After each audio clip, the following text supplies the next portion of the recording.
49ers update from the very top of the world. The 49ers, desperate at linebacker, make a signing, and it's an intriguing one. Kyzir White, 29-year-old veteran, had 137 tackles with the Arizona Cardinals last year. He joins the practice squad, and I would not be surprised if White immediately started for San Francisco in the wild card playoff game against Philadelphia on Sunday. Eric Kendricks, who had one more tackle than White last year, 138 for the Cowboys, is going to be the starting Mykel linebacker with Tatum Bethune done for the season. White might start at will, weak side linebacker, because D. Winters is also hurt with an ankle injury. Now, the 49ers were horrific on run defense, with Garrett Wallow playing the linebacker position following the D. Winters injury. I don't think they want to play Wallow. I'm not so sure they want to play Curtis Robinson in this game. So it could be a wild situation where Kendricks and White, Kyzir White, the new signee, are both starting for the 49ers against the Eagles. And obviously the key is to shut down Saquon Barkley, who hasn't had a great year, but obviously still threatens the 49ers in a big way. If you can't stop the run, you're completely screwed. So the 49ers, desperate to stop the run, have turned to two new linebackers, including Kyzir White, the veteran, formerly of the Cardinals. Earlier this year, he was with the Tennessee Titans on their practice squad. He mutually agreed to leave the Titans practice squad so he could find a contender. He's obviously found a contender with the 49ers now. So Kyzir White aboard for San Francisco, and wouldn't that be something? Kendricks and White starting Mike and Will linebackers for the 49ers against the Eagles, who finished that Seattle Seahawks game desperate at the linebacker position. We could even take a look at this on the 49ers roster. So I've already added Kyzir White to the practice squad. They can go ahead and flex him up right away from the practice squad, but we do have to talk about his potential game readiness. He only played in one game for the Tennessee Titans this season, and that was back in week 3. However, he was practicing with them all the way through early December, and I'm sure that he was staying in shape, looking for a spot to play since he and the Titans mutually agreed to his release. I think that, like Eric Kendricks, he wanted to find a playoff team at just the right time. White, 29 years old. Here he is. I put him into the practice squad. Now, I've already promoted Eric Kendricks to the 53-man roster. The 49ers have not officially made that move yet, but it is a move that is going to come tomorrow before they take the practice field, because Kendricks has already used his 3 practice squad elevations. Tatum Bethune is almost certainly going to go to injured reserve because his season is done. So White will basically take Kendricks' old practice squad spot. Kendricks will take Bethune's old spot. And the goal of all of this for the 49ers is to build a bridge to Fred Warner. That's the pipe dream for the 49ers at this point. It might not be likely, but they're going to fight like hell to try to do it.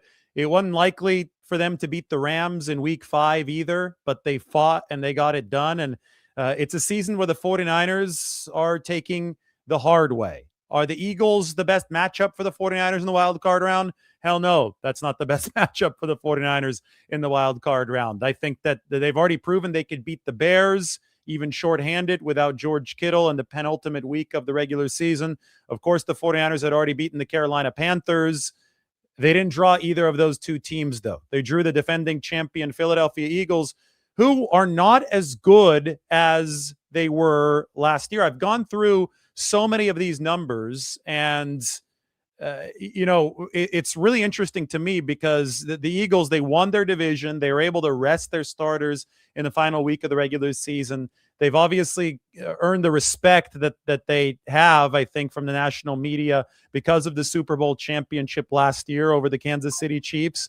But the Eagles are objectively not as good as they were in 2024. There's been a drop-off for Philadelphia in many different facets of the game, including on offense, where this is a team that's been at like number 17 offensive DVOA, below average on offense. That gives the 49ers some hope, but they were so desperate at linebacker by the end of that Seahawks game, since every single player who had made the initial 53 at that position was hurt, and Nick Martin can't come back, the rookie until the divisional round at the soonest, because it's a minimum of 4 games on injured reserve. They were so desperate that it was clear that they were going to make some kind of moves to just try to stay afloat against Philadelphia. And because the Eagles have not been world beaters offensively, the 49ers feel that if you just plug these holes, maybe with some addition by subtraction, and Tatum Bethune and D. Winters were not good against the Seattle Seahawks. So they think, okay, Eric Kendricks has been with the team now for a month.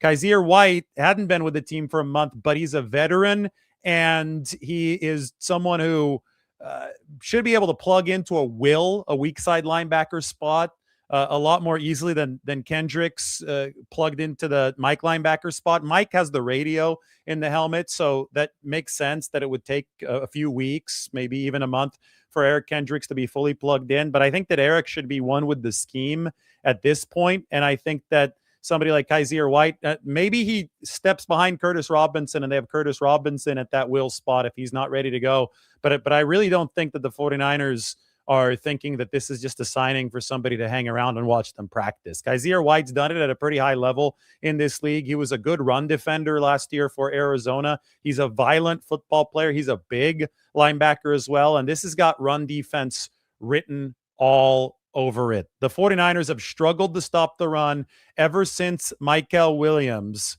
tore his ACL against the New York Giants in week 9. They badly need an elevation in linebacker play against the run, given the fact that their defensive line is no longer as good against the run. You're not going to find somebody that sets an edge like Mykel Williams on the free agent market, just on the street right now, for the defensive end position. So the next best way to pick up the slack against the run comes by being able to plug the holes in the wide 9 with the linebacker position. And that's exactly what the 49ers are trying to do right now. So a lot of news today, including the fact that John Harbaugh fired by the Baltimore Ravens. Boy, oh boy, that is intriguing stuff, because it opens up the Ravens coaching job. It means that Robert Saleh might be a candidate for the Ravens coaching job. And as we know, the Arizona Cardinals fired Jonathan Gannon, and that means that Saleh might be a candidate there too. In fact, the Cardinals requested an interview with Robert Saleh. I personally would advise Robert Saleh to not think about taking the Arizona Cardinals job, because it seems like a dysfunctional franchise. They literally wished Jonathan Gannon a happy birthday via social media hours before firing him. Saleh's already coached for one dysfunctional franchise in the New York Jets. You typically don't get more than 2 head coaching chances in this league. I don't think Saleh did a terrible job with the Jets. I think that he was presented with an impossible set of circumstances, and he ended up getting fired by an owner who was upset that his team lost a London game in front of his British friends. It doesn't seem like a great reason to fire a head coach who was putting together top 5 defense after top 5 defense, and who just had terrible luck at the quarterback position because Aaron Rodgers tore his Achilles. Anyway, if you go to the Arizona Cardinals, you might expect to get fired for more arbitrary reasons. Just dysfunctional franchises act like dysfunctional franchises. And Robert Saleh has the opportunity to bide his time now with the 49ers. They're going to get a lot of defensive talent back. Things next year, I think, should line up really, really well for Robert Saleh to succeed with San Francisco with potentially a top 5 defense. I think that the defense that the 49ers saw against the Seahawks in week 1, and this was Hawk Hill a little bit earlier today, Hawk Hill, Seahawks, went a lot better in week 1 than it did in week 18. Back in week 1, what the 49ers put on tape, I thought was a top 5 defense. And remember, it was Nick Bosa, it was Mykel Williams, it was Yetur Gross-Matos, it was Bryce Huff. I mean, the 49ers were very, very strong with the NASCAR package, and obviously they had Fred Warner, and they had just a full complement of defensive players for Robert Saleh, and they completely snuffed out the Seattle Seahawks. I think that if the 49ers have the benefit of Robert Saleh coming back next season, with all these players coming back for them next season, I think the 49ers will absolutely be in good position to at least have a top 10 defense. This year, they're down in the 20s because of all the injuries. And Robert Saleh can use the luxury brought to him by health and bolstering this offseason through the free agent market, through the draft. He can use that to be a prime candidate for jobs that are much more attractive than the Arizona Cardinals job. Now, we'll see if the Ravens interview Robert Saleh. That's going to be one to watch as well, with John Harbaugh now gone. Supposedly, Harbaugh was contacted, or at least his agent was contacted by all of the teams who have head coaching openings, or almost all the teams who have head coaching openings, within 45 minutes of his dismissal from Baltimore. So he's obviously the hot candidate on this coaching carousel. Here's the drive back across the Golden Gate Bridge. This was just about an hour ago. It's now dark here in San Francisco, but we had a great golden hour today, and I know that the Driving with David series has been popular, so we'll go ahead and show you some of that B-roll. The burger that you saw earlier was from Suzette in Sausalito. Maybe I shouldn't share some of our secrets, but that's one of the best burgers in the Bay Area. It's the raclette burger that we had a little bit earlier. It has the cheese kind of gooing and melting off of it. It was really, really good stuff. But sunshine back in the city. That's great. It's supposed to be that way for the indefinite future after the big rainstorm. Now we'll just see if the 49ers can earn themselves another home game back in the Bay Area. That, I think, would be very, very good for the 49ers, but it's also unlikely. And I'm not talking about the Super Bowl just yet. I know the Super Bowl is going to be here, but there is a chance that the 49ers host the NFC Championship. There's a crazy scenario in which the Carolina Panthers beat the Rams. That's on Saturday at 1:30 p.m. Pacific. The Green Bay Packers beat the Chicago Bears. I don't think that's that crazy. The Panthers over the Rams would be wild. But if both of those things happen, the 49ers would then have to beat the Philadelphia Eagles to move to the divisional round. The 49ers would then face the Carolina Panthers in the divisional round if the two results broke their way on Saturday, and they'd be a game away from potentially hosting the NFC Championship. That entire scenario would also be contingent on Green Bay upsetting Seattle the week after. That's a crazy parlay of things to happen, but if you're the 6th seed and not the 7th seed, you still have a very narrow path to potentially host a playoff game, and I think you can never say never given the NFC climate this season. The NFL climate in general, there's a lot of parity around the league. Today's coaching moves. The Ravens fired John Harbaugh after 18 years. So Harbaugh was the second longest tenured coach in football. Mike Tomlin remains the longest tenured coach in football, 19 seasons with the Pittsburgh Steelers. That is really interesting now in retrospect. The game that was so crazy on Sunday night between the Steelers and the Ravens, that might have been a game for those two head coaches to try to save their respective jobs. I really wonder if the Steelers had lost, would they have moved on from Mike Tomlin after 19 seasons? I guess we won't know, because I'm sure they're going to keep him now, at least for the time being. They've got to keep Mike Tomlin as they get ready to play in the playoffs against the Houston Texans. It's going to be the Monday night game of the wild card round. But all those lead changes back and forth between Lamar Jackson and Aaron Rodgers ended up with Jackson's team, the Ravens, losing, and John Harbaugh, who had been there for 18 years, including a Super Bowl victory over the 49ers, getting fired. The Cowboys moved on from their defensive coordinator, Matt Eberflus. Dallas had one of the worst defenses in NFL history this year, so that was not surprising. The linebackers fired their offensive coordinator, John Morton. Also not surprising. I mean, the Lions have been flailing ever since Ben Johnson left the Chicago Bears, and obviously Chicago has benefited big time from that. And the Commanders moved on from both coordinators, Cliff Kingsbury and Joe Witt Jr. It was an extremely disappointing season for Washington, coming off a very successful rookie season for Jaden Daniels. Nothing seemed to go right for the Commanders this year.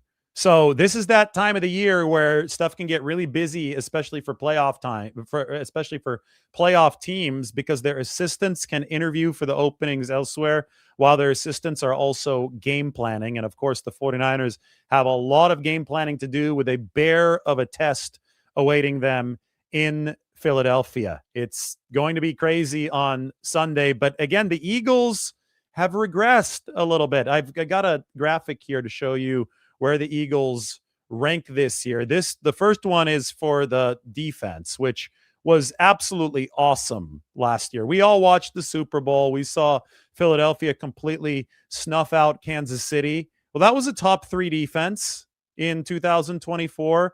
Now we can see how that defense compares to this year's unit. So look at the graphic that I made you. Number 3 overall in EPA last year. Number 3 pass defense with a great pass rush. Number 2 run defense for Philadelphia. This season, they've lost Josh Sweat. They've had some injury issues. They've had to go out and add some pass rushing prowess. They did so by trading a 3rd-round pick for Jalen Phillips, who's delivered a good amount of pressures per game. I think only 2 sacks for Jalen Phillips since the trade deadline, but he has been a pressure generator for this Eagles team. They're number 9 overall defensively. They're number 11 on pass defense and number 9 on run defense. But as has been demonstrated, and this was shown by the Chicago Bears on Black Friday, you can go into Philadelphia and you could run if you have a good game plan. The Bears were 300 yards on the ground, something close to that, maybe even more than that. It was a lot of production on the ground for DeAndre Swift and company, the former Eagle, against Philadelphia. Monongai had a big game for the Chicago Bears there as well in the day after Thanksgiving. And, I am reminded that Ben Johnson schemes for the Bears. Kyle Shanahan's been in his bag for most of this season. I don't think it was great for Shanahan against the Seattle Seahawks, but he was obviously also extremely shorthanded offensively. If the 49ers can get Trent Williams back, if they can get Ricky Pearsall back, maybe they even activate Jacob Cowing. Maybe that's the way that they pick up the slack with Ricky Pearsall dealing with that troublesome PCL. If they can create some space downfield, this Eagles defense, again, it has not been a world-beating unit this year. It has been the number 9 overall defense. Last week, the 49ers were facing the number 1 defense in the league in the Seattle Seahawks. So they're up against the good one, but they're not up against an all-time one this week. I think there's a big distinction to be drawn there. And the 49ers have rolled against really good defenses this year. Against the Cleveland Browns, they put up those 26 points. That was a Brock Purdy game. I thought that they were actually productive early this year against the Jacksonville Jaguars, and that was with Brock Purdy definitely hurt. He definitely wasn't close to 100% with a turf toe injury. Obviously, they turned the ball over a couple times in that game, but it didn't stop them from putting up 400-plus yards. Obviously, with Mac Jones starting this year, they've also moved the ball and scored some points against good defenses. 2 games against the Rams where they put up 26. So this hasn't been a situation where the 49ers were anemic against the really good defenses all season. There were a couple of really bad games, like the Texans game with Mac Jones and the Seahawks game with Purdy at the helm, where they didn't have Pearsall or Trent Williams in Week 18, where they haven't looked as good. But again, this Philadelphia defense is not at the level of Seattle's defense. Then you take a look at Philadelphia's offense, and I think this is the real window for San Francisco in this game. I just switched it to the offensive stats for the Eagles up on the screen. In 2024, the Eagles were the best run offense in the entire league, number 1. Their passing offense ranked in the top 10, obviously as an offshoot of that run game. Saquon Barkley, by the way, in 2024, when the Eagles won the Super Bowl, averaged 5.8 yards per carry. He had a monster season that landed him on the cover of Madden. And this year, he's down to 4.1 yards per carry. It's definitely adding fuel to the fire of the Madden curse, because Saquon Barkley has been a whole heck of a lot worse in 2025, running the football, catching the football, than he was in 2024. The Eagles also have dropped drastically in pass offense from number 8 in 2024 to number 23. I mean, the league seems to have really figured out Jalen Hurts and his lack of ability in the drop back pass game. The allegations that he's a glorified running back are gaining a lot more traction with his performance this year. I've mentioned there's been an entire half over the back portion of this season where Jalen Hurts failed to complete a single pass. This Eagles offense has been limited. A.J. Brown has not been a happy camper throughout the year. He and Devontae Smith both just crossed 1,000 receiving yards. So obviously there has been productivity at some level for this offense, but it hasn't been particularly efficient. And again, I'll show this to you one more time. Number 23 EPA and pass offense is not good, especially considering the fact that the 49ers have one of the best quarterbacks in football, Brock Purdy, who finished number 2 in QBR behind only Drake May on the other side. But the matchup is not going to be direct Purdy against Jalen Hurts. The matchup is going to be Jalen Hurts and Saquon Barkley and a Philadelphia offense that returns Lane Johnson, the right tackle, from his foot sprain, that returns Landon Dickerson, the left guard, from his injury. It's going to be that against the 49ers defense that has struggled big time. And I talk about big time for, I would say half the season.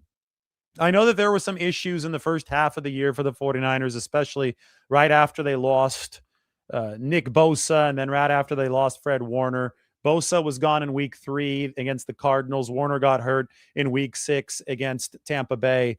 But I was talking about it earlier today in our driving video, and hopefully those of you who have not yet seen it, you can go check it out. But I'm going to talk about it again right now. It was the Mykel Williams injury for the 49ers in week 9 that was truly, truly damaging for San Francisco. And we can get into why over the course of this show, because I think it's such a huge thing for the 49ers. I mean, take a look at this. Mykel came in as somebody who I think was clearly the best run-stopping defensive lineman in the 2025 draft class. The 49ers were horrific when it came to stopping the run last season. That's why they fired Nick Sorensen. That's why they emphasized run defense as much as they did over the course of this draft. It wasn't just Mykel who they brought in. They brought in CJ West. They, every single position that I think the 49ers added through this draft defensively, down to Upton Stout, was geared toward making the run defense better first, and then using that as a platform to be better on pass defense, because if you can't stop the run, you are screwed as a defense. And by and large, the strategy worked for the 49ers. Our talk throughout the first half of this season was all about how much better the run defense was. I still remember doing shows about this, and some of the data that we had, weeks 1 through 9, their run defense rank was number 6 in the entire NFL. Those were the weeks that they had Mykel Williams setting the edge. He was playing an almost Eric Armstead-like role for the 49ers, setting a firm edge from the defensive end position on base downs, kicking inside, and rushing against guards on passing downs. So he made, and you know what the big problem for the 49ers was on the only touchdown scored the other night by Zach Charbonnet of the Seahawks? They didn't set the edge. And there have been so many issues. It was an issue against the Bears. It was an issue against the Seahawks. We've had the 49ers go back in many ways to stretch run 2023 mode where they weren't setting a good edge. They had enough of it. They said, we need to do a better job in this regard. And they went out and they got Mykel Williams, the premier edge setter in the draft. And they were number 6 as a run defense with him in the lineup. And that included games without Nick Bosa and without Fred Warner. But, this has been the least covered of the 49ers season-ending defensive losses, but it actually might have been the most damaging. And this ends up being obviously bad news for the 49ers this year, but it might end up also being really good news for the 49ers moving forward, because you could just see the type of monstrous impact that Mykel Williams had as a rookie, and he's going to heal from that ACL tear. Number 6 with Mykel Williams against the run, number 26 without Mykel Williams against the run. They dropped a full 20 spots from a borderline fringe top 5 team to a fringe bottom 5 run defense with and without the rookie Mykel Williams. And, the reason that I know that these splits are legit is because we had similar impact splits for Eric Armstead back in 2021. I don't know if you guys remember, but the 49ers ended up moving Eric Armstead inside full-time in 2021 when they could not stop the run. And that year, they improved from like the number 17 run defense in the league to the number 1 run defense in the league after Armstead moved inside and started working against the guards, and they were setting the edge really well with some of the other talent they had on this team. But the Mykel Williams loss this year has meant that the 49ers don't have that edge setter on early downs because they have been thinner as a team against the run. Now, Yetur Gross-Matos just came back, but he's still limited in terms of his snap count. He's already registered a really good play when he pressured Caleb Williams to help win that game, or really to win that game against the Chicago Bears. Remember, he covered 30 yards or whatever it was based on the Pythagorean theorem. I calculated all that against the Bears on that dramatic final play. And YGM has a similar skill set to Mykel Williams, but it would certainly benefit the 49ers to have both of these guys. And unfortunately, that is not the case. But, back to the linebacker position, because this is where the 49ers can pick up the most slack moving forward, given the trouble that they had as a team down the stretch with all those linebackers hurt. I mean, let's go back to the roster, and you could see all of these players shaded in that injury pink color at linebacker. Winters, Gifford, I already put Tatum Bethune on IR. You see that Fred Warner is not on here because he's also an injured reserve. They were down to Kendricks, who was a practice squad elevation last week, and Wallow to end that game. The tape was not pretty. They were out of position frequently. They weren't setting the edge on the defensive line. It was just a disaster for the 49ers in terms of being able to stop the Seahawks when they absolutely needed to. They got walked off the field by that Seahawks drive in the fourth quarter following the Christian McCaffrey drop and the interception. And they gave up some terrible gains before that, including the Charbonnet touchdown on 3rd down and 2 and the 3rd and 17 run, the Kenneth Walker run for 20 yards. So it's obvious that the 49ers did not want to take this crew and run it back. They were happy with Kendricks. He graded out well. That makes sense. He's been in the system for a while now, but they needed to get somebody else. And that's where Kyzir White comes in with the signing today. I still remember the last time that the 49ers defense was this depleted entering the postseason. This is some good historical perspective for you guys.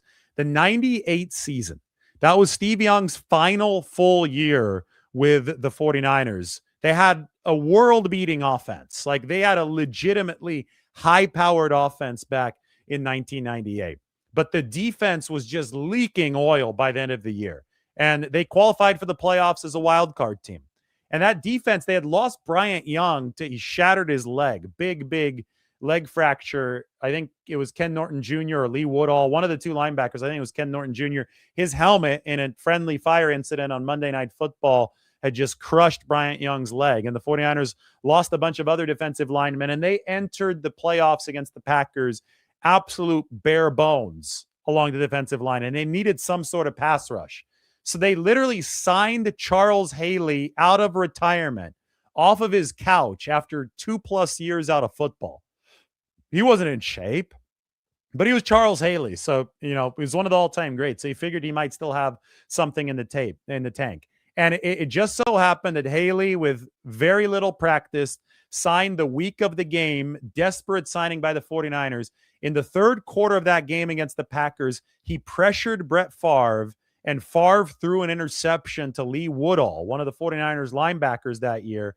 And it was the pressure and pick that literally provided the difference in the game. Later on, Steve Young would throw to Terrell Owens for the catch 2. The 49ers would win 30-27. They finally got the Packers monkey off of their back, and everything was good up until the next week when Garrison Hurst snapped his ankle in half, and they lost to the Atlanta Falcons by 2 points in the divisional round. And the Falcons would be the eventual NFC champions. But the 49ers found a way to survive and advance, and I don't think they would have done it that year without signing Charles Haley off the couch. This year, they are as desperate at the linebacker position as they were in 1998 at defensive line. And they're entering a wild card game again against the rival of theirs over a recent playoff run that beat them in a recent playoff run, the Philadelphia Eagles. So the 49ers have to get better at linebacker. Thankfully, they signed Kendricks around the bye week. Now they have added Kyzir White, and he might not be in great shape, but he might be the 49ers' best option at that weak side linebacker spot. We're going to have to monitor the health of D. Winters. It does seem that he has a chance to play this week, but it could be a situation where D has got the ankle issue that caused him to exit the game against the Seahawks. And it could be that he starts the game, but might not be able to finish it because of the ankle issue. And you want somebody like Kyzir White to at least take some of that snap load against Philadelphia. I don't know exactly how it's going to go. It's an all hands on deck situation, though, for the 49ers. They obviously need more firepower than they had against Seattle on the offensive end to be able to move the ball against the solid Philadelphia defense. They need Pearsall. They need Trent Williams. If they don't have Pearsall, maybe we even see Jacob Cowing activated for the first time this year. His practice window is going to be open tomorrow. But they just cannot have the bottom fully fall out defensively against the run. So Kendricks, 138 tackles for Dallas last year. Good run defender still, even at age 32 last year for the Cowboys. He's going to start at the mic, and maybe we see a lot of Kyzir White or some of Kyzir White signed today at the will linebacker spot. 137 tackles for the Arizona Cardinals in 2024. Interesting that Kyzir White was with the Eagles back in 2022. That was the team that went to the Super Bowl and beat the 49ers in the NFC Championship game when Brock Purdy suffered that torn UCL injury. A lot happening today. Let's see if Mike has anything for us. So Mike has a graphic for us. I always like my graphics. This is good. This is really good. This is from Jason, who does such a good job at Over the Cap. This is a look at how much salary teams lost to reserve lists in 2025. All right, so I could remove the text title here.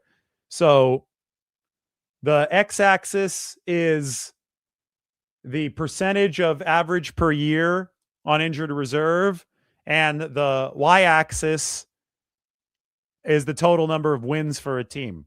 Obviously, there's a correlation moving down and to the right.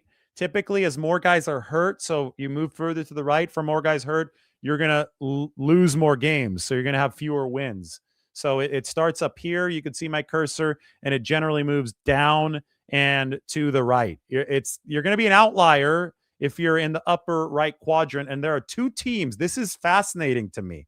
Speaking of Harbaugh, we're going to talk about his brother right now, the former coach of the 49ers, Jim Harbaugh. There are only two teams in the upper right quadrant, only two teams with an above average amount of money put on reserve lists who also have an above average amount of wins. And those two teams are coached by Kyle Shanahan, the 49ers over here, and Jim Harbaugh, the Chargers over here.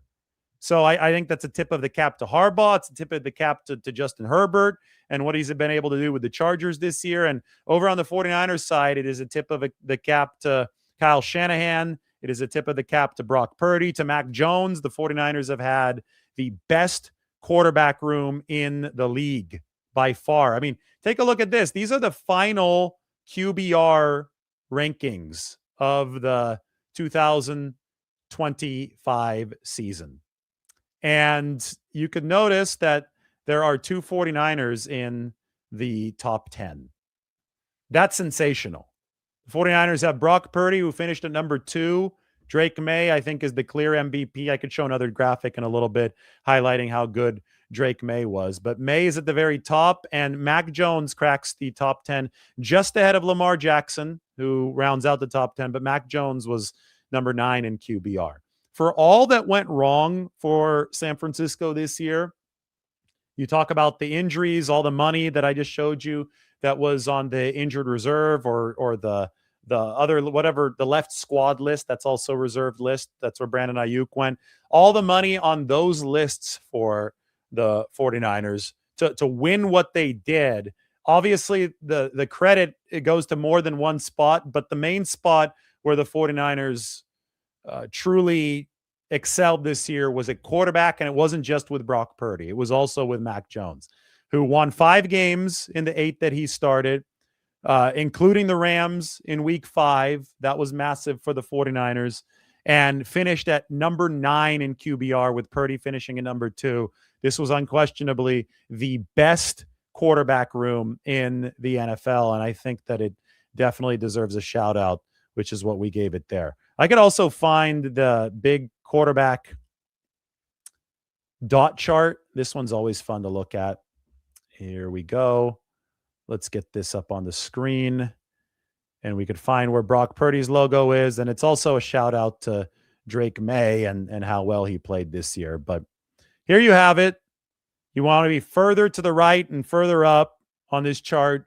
May was the outlier this season. Purdy's performance took a little bit of a hit after the game against the Seattle Seahawks, but it wasn't Purdy's fault, hardly at all, I would say. I think that he just didn't have anywhere to throw, and he didn't have any time to throw with Pearsall and Williams both out. But Purdy's still one of the elite quarterbacks in the game. May, you tip your cap to him. What a season. He did it with a large sample as well.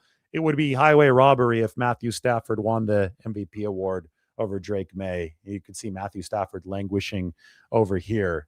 Not near where Purdy or even Jordan Love is, and definitely not anywhere close to Drake May. But that's a look at the quarterback landscape. You could see Mac Jones. I'm circling his name with my cursor. I don't know if you could see that. It's down here near Joe Burrow.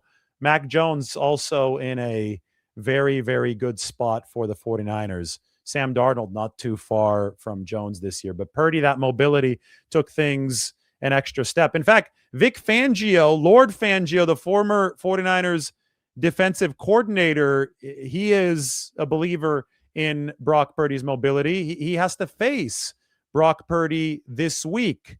Let's hear from Eagles defensive coordinator Vic Fangio, old 49ers friend, talking about how well the 49ers QB is able to move.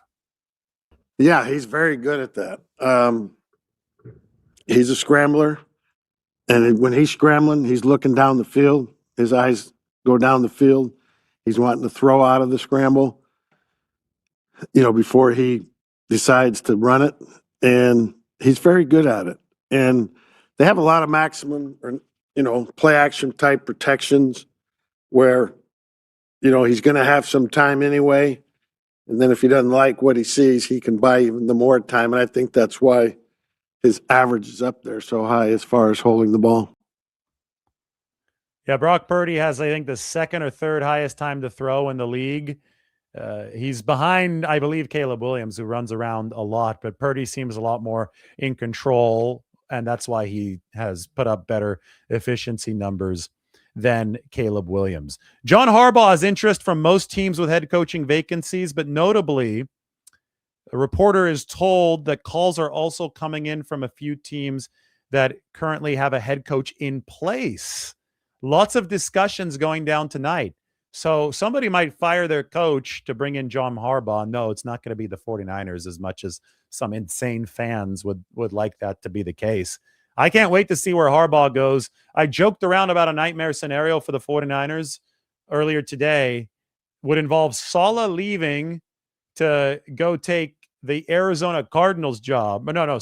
Saleh leaving to take the Ravens job. I know Ravens fans want Robert Saleh because their defense hasn't been very good in recent years. And it would involve Harbaugh going to the Cardinals within the division. The NFC West was the greatest division in the history of football this year, with 3 teams featuring at least 12 wins. And then it included the Arizona Cardinals, who were, just kind of off on the side, being the Cardinals, being a poverty franchise. If you added John Harbaugh to the division, I would take that a whole lot more seriously than adding Jonathan Gannon to the division. I don't think that Harbaugh,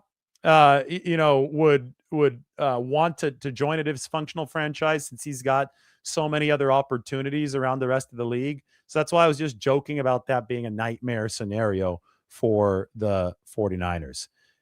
The Dolphins are rumored to be a team that could potentially fire its coach. That is former Shanahan Lieutenant Mike McDaniel, and replace him with John Harbaugh. So that's something that we're going to watch with bated breath.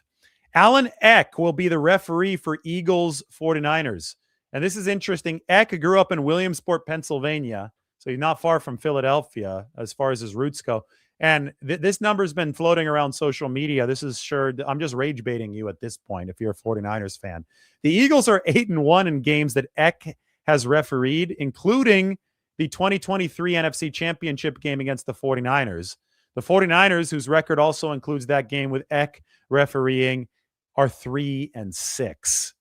So I know that 49ers fans definitely won't overreact to something like that, but I'm just reading off some of the facts for you. I'm going to head into the comment section right now, answer some questions. Hopefully you guys have some good chats, maybe some super chats. Yeah, we have a super chat right here. And I think this is a smart chat. Bringing a vet off the street to get significant snaps in a playoff game shows the desperation of the situation. This is a long shot, unfortunately. Yes, the situation is desperate for the 49ers, but as I said, they brought in Charles Haley off his couch after 2 years off in 1998 when they were last this depleted defensively. And it worked. He generated a pressure that turned into a Brett Favre interception.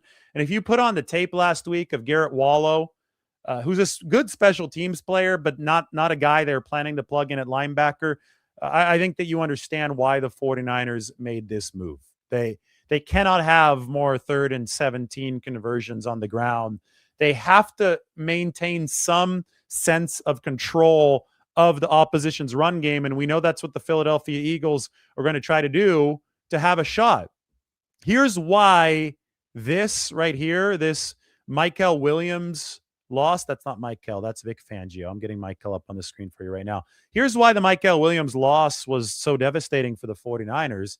He was keeping, with his edge-setting presence, was keeping this defense together by slowing the run and allowing the linebackers to fire into the gaps behind him. By, the defense works in levels, and if you can hold the edge, it sets up what's behind you to flow, and the 49ers need their linebackers to flow. The linebackers are on their heels now because the defensive line is not firmly solidifying itself against the run. So it's this big domino effect of crap that's happening to the 49ers right now, and any defense that cannot set an edge, that cannot hold for the run at the front level, is going to struggle at the second level. And if your linebackers are already bad with gap assignments, they're going to be even worse with gap assignments because they're not reading and firing. They're just on their heels, and the offense is essentially dictating where they go. So after the 49ers lost Mykel Williams in week 9, the number 26 run defense that they fielded since then obviously has not been good enough, and the linebackers by extension haven't been good enough either. They got slightly better defensive line play in some regards against the Seattle Seahawks. They were getting some pass rushing in against Seattle. They had 15 pressures, but the run defense was not up to par for San Francisco. And I think that bringing in Kyzir White and having Eric Kendricks step into a more prominent role, two guys who combined for 270, 280 tackles in 2024. I think that's the 49ers' best possible strategy right now, best possible shot to elevate the profile of that linebacker position. And then you hope that the defensive line can continue straining in front. And if you could somehow stop the run or slow the run at a higher level than they have since Mykel exited with the ACL tear, number 26, I don't think you're going to be number 6 again. I don't think that you're going to be number 10 again if you're the 49ers. But if you can get this run defense to number 19, number 18, that level of efficiency, you at least make the opponent take some riskier passes. You at least force some pressure on the opposing quarterback. If you're playing number 26 run defense, you are getting dangerously close to what you were dealing with last year down the stretch, where they were number 29 against the run. And that's just not good enough, because the opposing quarterback's going to be way too comfortable. If the other team could just run down the field on you and gain whatever they want to in the run game at any given time, the pass game is never going to have a chance to pounce on anything. The pass game is never going to have the game tilted in its favor. The pass defense is going to have to play on its heels the whole time, and you want them playing on their toes. So I think that, this drop-off right here is part of the reason why the 49ers have lost control of the games that their offense hasn't been able to fully dominate. Luckily, they've had Brock Purdy back as quarterback, so it's shielded a lot of the erosion without Mykel Williams. But if they want to get serious about beating some of these playoff teams, and this was underscored by the loss to the Seattle Seahawks on Saturday night, they need to elevate that run defense in the post-Mykel Williams era I know that they're going to have a chance to fix this when Mykel and Nick and Fred Warner come back and after free agency and after the NFL draft. But if they want to survive and advance as underdogs throughout this next week, run defense needs to push back up into the top 20s. It can't be number 26 for the 49ers. That's how they have a fighting chance in Philadelphia. What are the chances of getting Mike? I think you mean Mike McDaniel, not McDonald. Mike McDaniel back as offensive coordinator if the Dolphins fire him. I think they're decent if Clay Kubiak is hired as a play calling OC or a head coach elsewhere, as I don't think can be ruled out. I think Clay's probably more likely to be in line for an OC job somewhere else. The thing is, if he doesn't take that OC job, he's not calling plays for the 49ers right now. He's designing game plans. Kyle Shanahan is the one calling plays. If he would like to call plays somewhere else, there probably will be that opportunity.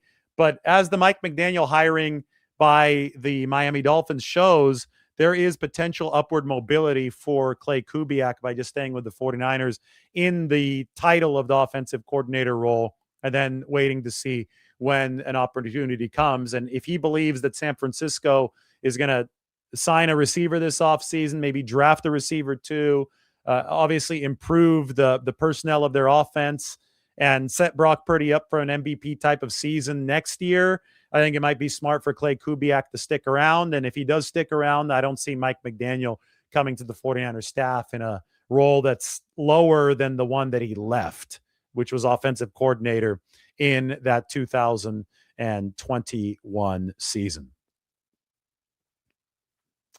I'm going back to the question section, see what you guys have.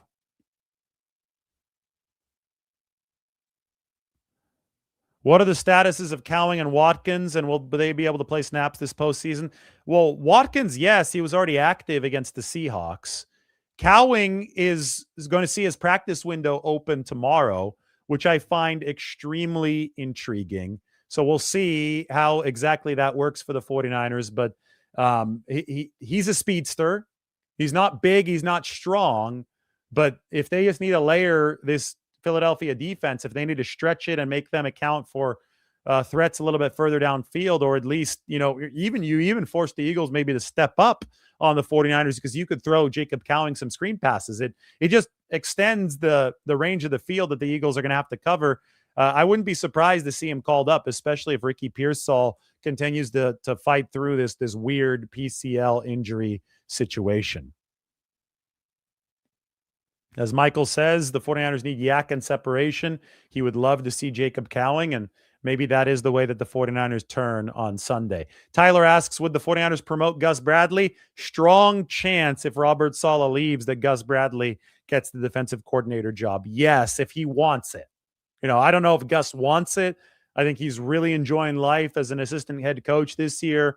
He's kind of been the voice in Robert Saleh and Kyle Shanahan's ear. So we'd have to revisit that if the 49ers do have to replace Robert Saleh because he grabs a head coaching job.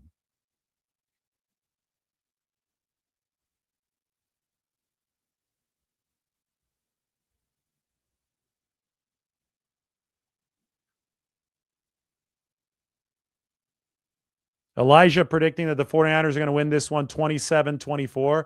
Well, that's what I predicted over the Seattle Seahawks, and that score didn't pan out. Now, I mean, the game was much more low scoring than I think almost everyone expected against Seattle. I would argue that even Mike Macdonald, the Seahawks coach, thought it was going to be higher scoring than that because he went for that first fourth down. I mean, if you know that your team is only going to score 13, you definitely kick a field goal on that first fourth down. If you're the Seahawks, you take the points, but McDonald did not do that. And it came down, and I said, that's why I made the emergency video before the game about an hour before. Once Pearsall and Williams were both ruled out, especially Pearsall, the math no longer broke in the 49ers' favor, period. And they need more answers on the perimeter, space making wise, speed wise, explosiveness wise. They need something that they didn't have against the Seahawks in order to have more success against the Philadelphia Eagles, at least significantly more success, since the defense is a little bit worse for Philadelphia.